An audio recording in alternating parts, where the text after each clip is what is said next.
Today's daf is daf lamed hey. We're on daf lamed dalid amid beis, 6 lines up from the bottom. Omar Mar, and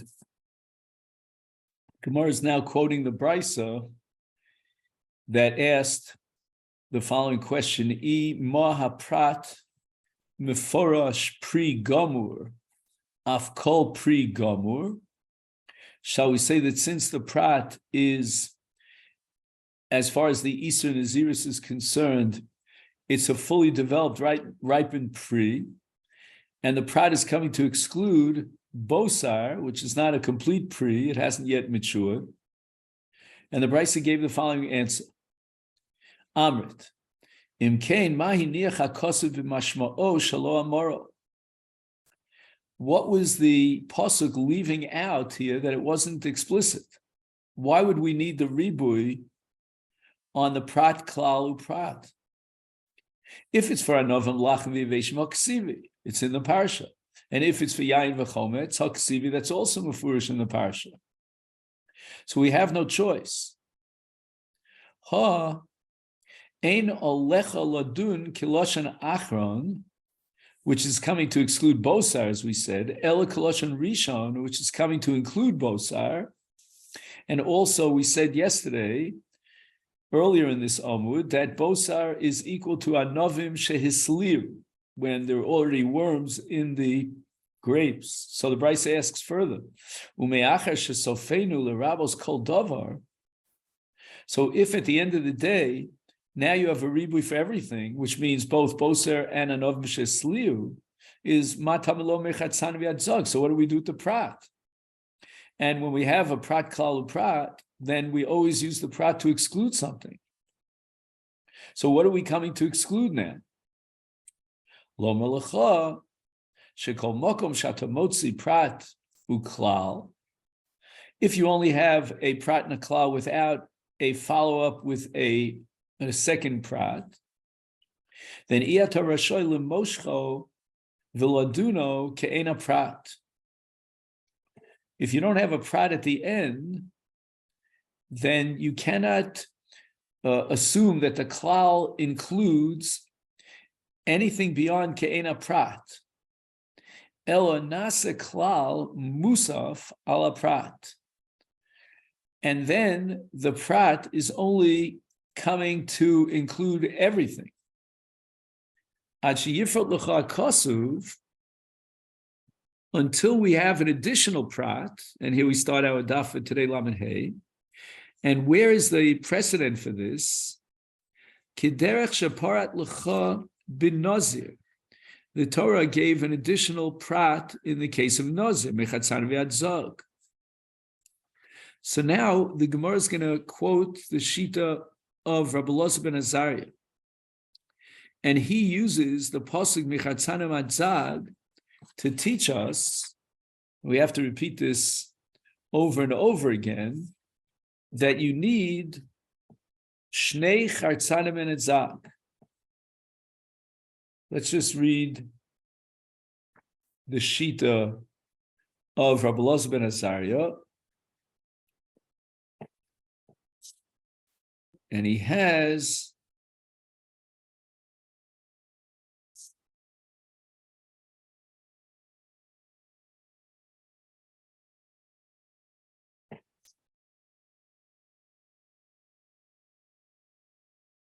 Ribuy Miyute. Okay, that we'll get back to in just a minute.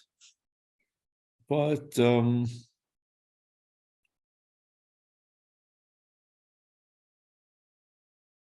again, Rabbi Elazar is of the sheet. Let's not confuse Rabbi Elazar ben Azariah with Rabbi Elazar. Rabbi Elazar is of the sheet that afilu olin velu lovin. But as far as Rabbi Elazar ben Azariah is concerned,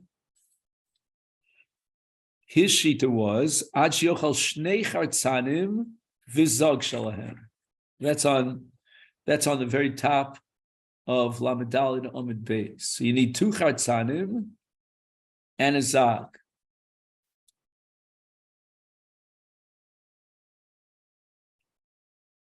Oh yeah, and we always have to review the comment of the Tos Yeshana that we mentioned yesterday, that Rabbi Elazar ben Azariah is Mekil and he's Machmir.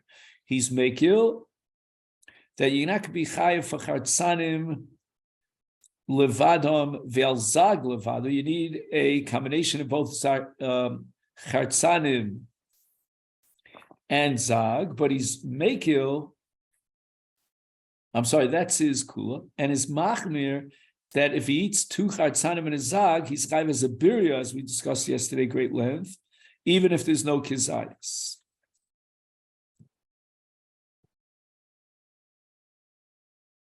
So the Gemara now asks the following kasha: Ula Rabbi Elazar ben Azariah to call mokim lahai michartzan v'ad zag lomar sheino chayvat sheyochel shnei chartzanim v'zag.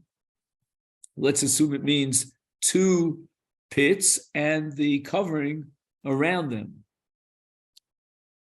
is prata minole. How is he going to learn here? In the case of Nazir, prat klal uprat. After all, the last prat is not free for a drasha because we needed to teach us that you need 2 chatzanim and a zag. So where does the midah of klal pratu klal derive from, according to Rabbi Elazar ben Azariah? And the Gemara answers, Savarlek Rabbi Elazar didarish miut v'riba. That we're going to use these psukim not for a prat klal or prat like the Chachamim did, but rather for a miut v'riba. And that was Rabbi Elazar's shita. So we're not going to derive from this pasuk only something which is ke'ena prat, but rather we're going to be marba everything. It's a ribu lakol, and that's called a miut v'riba. And Yechayev even for, according to Rabbi Elazar, olim vilulovim. And that's what Rabbi Elazar ben Azariah is going to accept. Now the Gemara offers a second possibility that Rabbi Elazar ben Azariah could accept the Shitas Chachamim, and we're going to use Chartzanim Adzog as the closing prat of prat klal uprat, and we're going to be able to derive 2 different dinim from this last prat. Number 1, we're going to derive a prat klal uprat, which is going to tell me that he's not only chayev, that he's only chayev for pri and psolas pri, and the klal and prat, right, will tell me that that's where we're going to limit it, and we're going to exclude bosar, but at the same time, right, and then we're going to derive from this that whenever there's a pratu klal without an additional prat, then we're going to be marba everything, and that's the ribui for pri and psolas pri. But the second din that we're going to derive, according to this combination of Rabbi Elazar ben Azariah with Rabbanon, is that you're not chai for achilas chartzon alone or for zag alone, but rather you have to combine chartzon and zag, 2 chartzanim and 1 zag. Now, the Gemara is going to explain why is it that the pasuk can teach me 2 different things. And now the Gemara is going to get into a detailed analysis of the Seder HaPsukim. The Isal Kedaita. If the pasuk is only telling me the second din, Kida Om Rabbi Elazar ben Azariah, that he's not chayiv until he eats shnei chartzanim v'zag, is lichtevei rechmana l'haimer chartzanim v'zag l'gabe prate. This pasuk of mechatzanim v'zag is out of place. The Torah should have written this pasuk together with all the details, all the prats that were written earlier in the klal. Before the klal. Why was this pasuk of mechatzanim v'zag left till after the klal? Shma mina, it's teaching me the limud of Rabbanon of prat klal uprat. Limidaine beklal uprat. which means that he's not chayev unless it's keina prat, which means pri or psolis pri, and not bosai. So the Gemara asks, "V'ema kule lahachi udiasa." Why don't we say that the pasuk is coming to teach me only this din, that you need ke'ena prat? How does Rabbi Eliezer ben Azariah know that he can use this pasuk for a second purpose and derive a second din of ad sheyochal shnei chartzan v'zad? There must be another diuk in the pasuk. In Cain, if the pasuk is only coming to establish the midah of prat, klal, uprat, then the Torah should have said lichtov o chartzanim in plural, vizagim in plural, or alternatively chartzan vizag both in lashon yachid. Why is this strange combination? Lamayil chesal kos rachmana mechartzanim in plural, viadzag in singular. Why is the Torah doing that? It must be teaching me some halacha.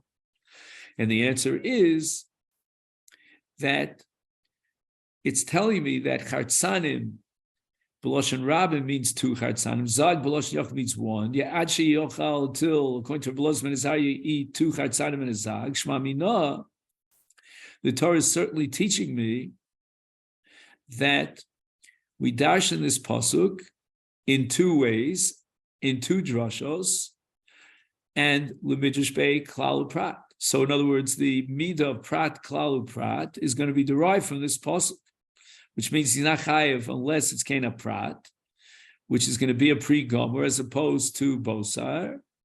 And at the same time, he's not chayev until he eats two chartzanim and a zag. So the Gemara asks, and the Gemara answers, so the Gemara asks, Rabbi Lazar, the Darish mi ate veriba is prat kal prat minole. Where is the source in the Torah for prat kal prat? Because according to Rabbi Lazar, the last prat is coming to teach you the din of Rabbi Eliezer ben Azariah, but he doesn't have the exclusion of prat klal uprat keina prat to exclude lulavim and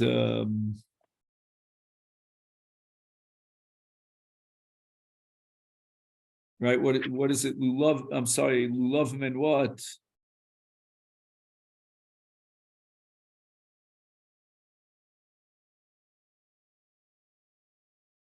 And olim. Sorry.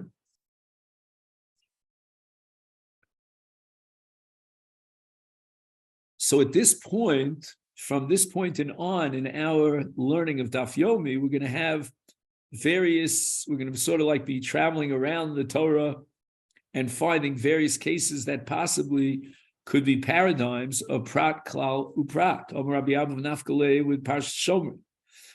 Mehai Kra. The pasuk opens and says, Ki itein ish el re'eu, which is mashma klal, and then it says chamaro sharo sev chol be'ema lishmar prat. V'chiyitein ish el re'eu chamaro sharo sev prat. So the Torah enumerates these three animals to tell you that if they were handed over to a shomer, then the dinim of shmira in the parasha will apply. But then the Torah says, "V'chol behema lishma," and that's already a klal. So you mentioned and enumerated three specific animals, and then you gave me v'chol behema. Is chazar uparat.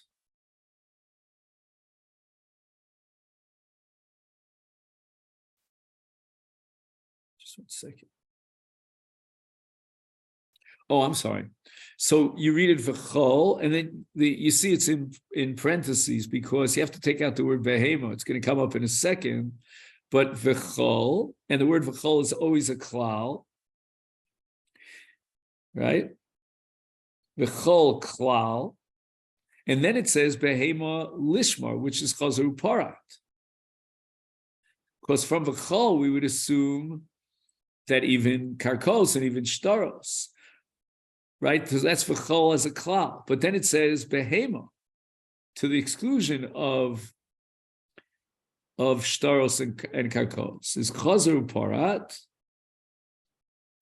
is pratu klal prati etadon ela ke'ena prat. And since the original prat was a chamor sharvis said, the last prat was a behema, what's going to be ke'ena prat? And what is the common denominator of chamor sharvis and behema? They're all what's called a davra metaltel. They're movables as opposed to karka, and they're all gufo momo. They have inherent value, and that's going to come to exclude shtaros, which do not have inherent value. So therefore, karkos and shtaros ein bohem din shmira. And that's going to be derived from the prat klal prat, and that's going to be for Rabbi Lazar, who holds mi'et v'ribui. He's going to learn klal prat klal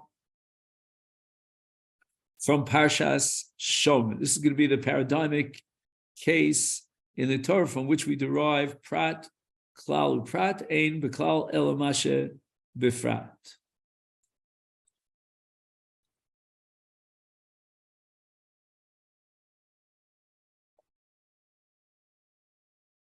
So even though Rabbi Lazar has miyut v'riba in the parsha of Nazir, but nevertheless he has the parsha of Shomrim to fall back upon.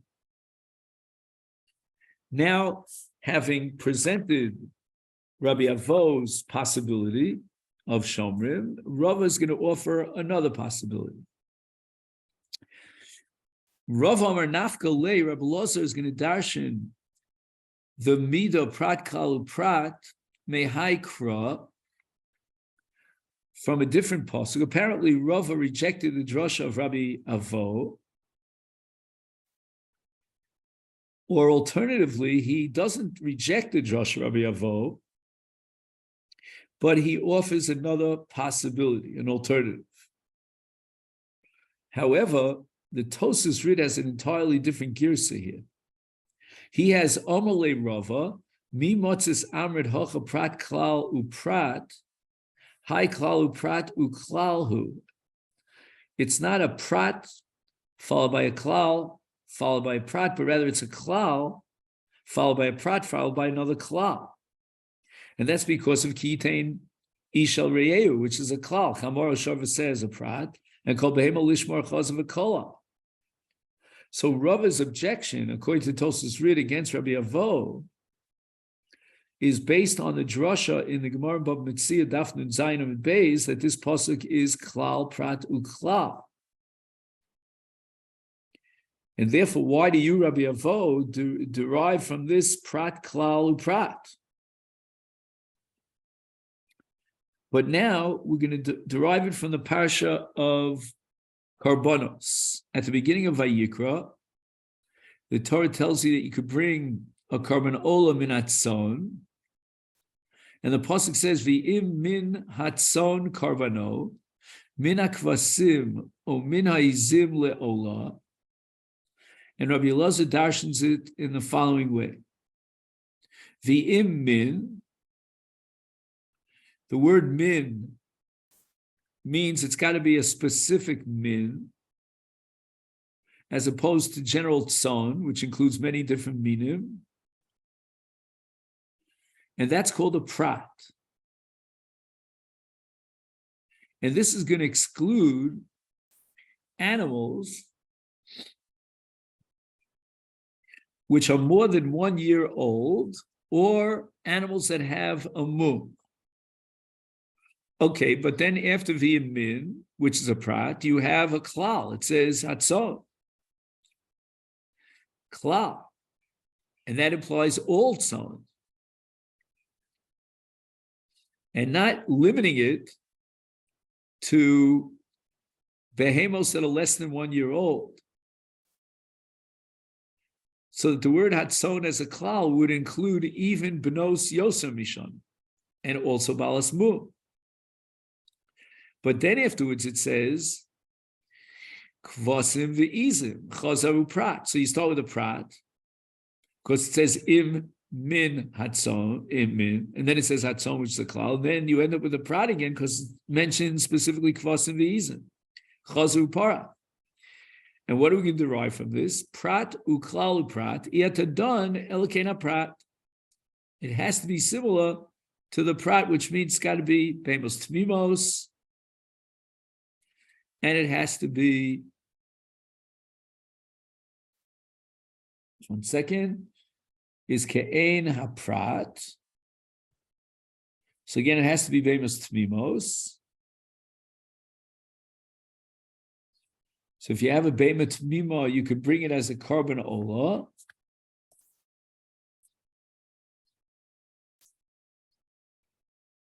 Okay, now what about if it's older than 1 year? So he writes here in the name of the Rosh that the first prat is coming to exclude a rovea v'nirva. Any animal that was used for an avera. He also excludes an animal that was used for malacha, like choresh. No, I'm sorry. It was used for a malacha in an illegal way, like choresh b'shar v'chamor yachtav. The klal is being marbe all behemos, even if nevda ba'avera. And now we have the second prat to teach us that behema shed nevda ba'avera begufa psula.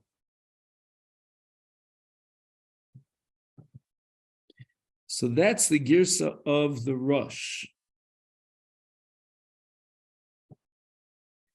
Now, according to our girsa, yatadon elikeena prat.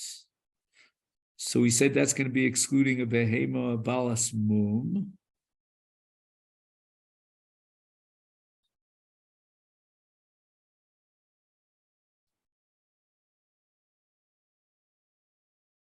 And then we said that mina behema, which was the opening prat, was excluding an animal that's more than a year old.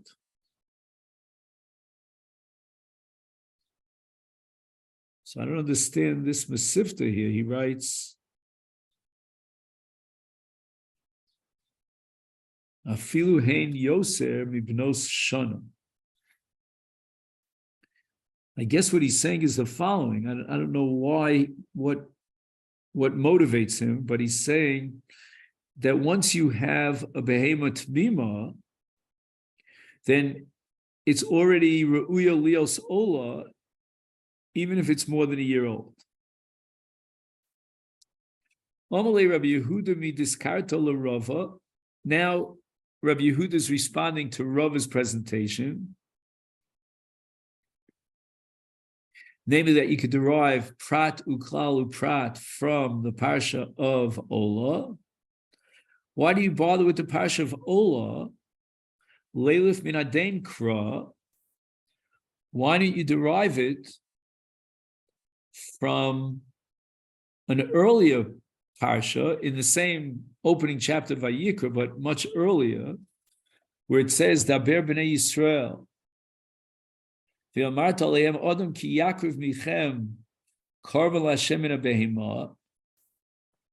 again, min habehema, like we said before, min atzon is going to be a mute, a prat. And then it says min habakar, min atzon takrivas karban chem. And let's darshan in the following way. Min, right, it says, Adam ki yakriv michem karban Hashem min, is a prat. Not all behemos can be brought as a carbon, and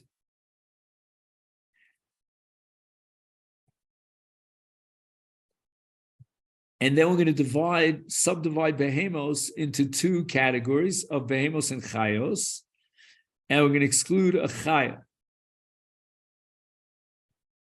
And that's because it says min habehem. In other words, had it only said behem as a klal, we would include even chayos, sheros. But since it says min habehema, which is a prat, therefore it's excluding chaya. Then it says habehema after the word min, and that's a klal, because that includes all behemos, and chaya is a subcategory of behem. This is a Gemara in Chulin Adaf Ayin Aleph.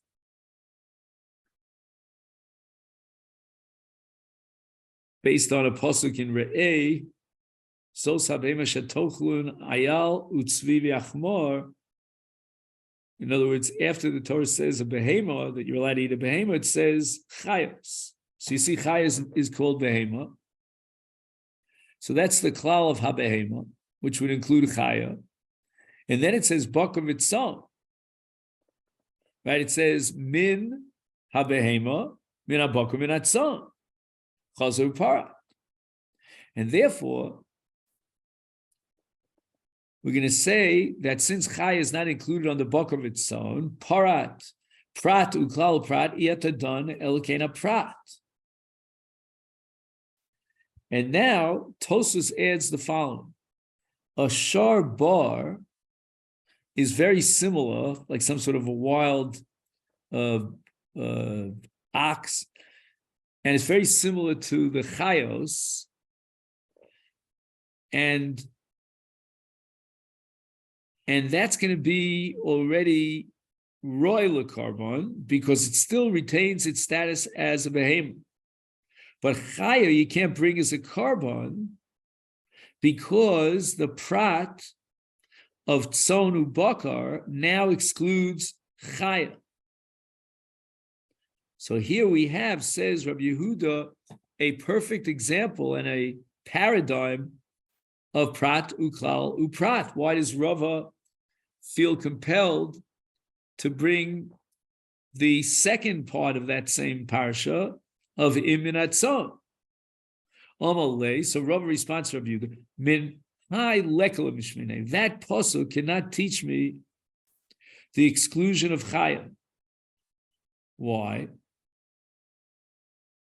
The ime hasam, if that pasuk is coming to exclude chaya, havamina, I would argue that habehema, which we said already based on the Gemara in Chulin, comes to include chaya,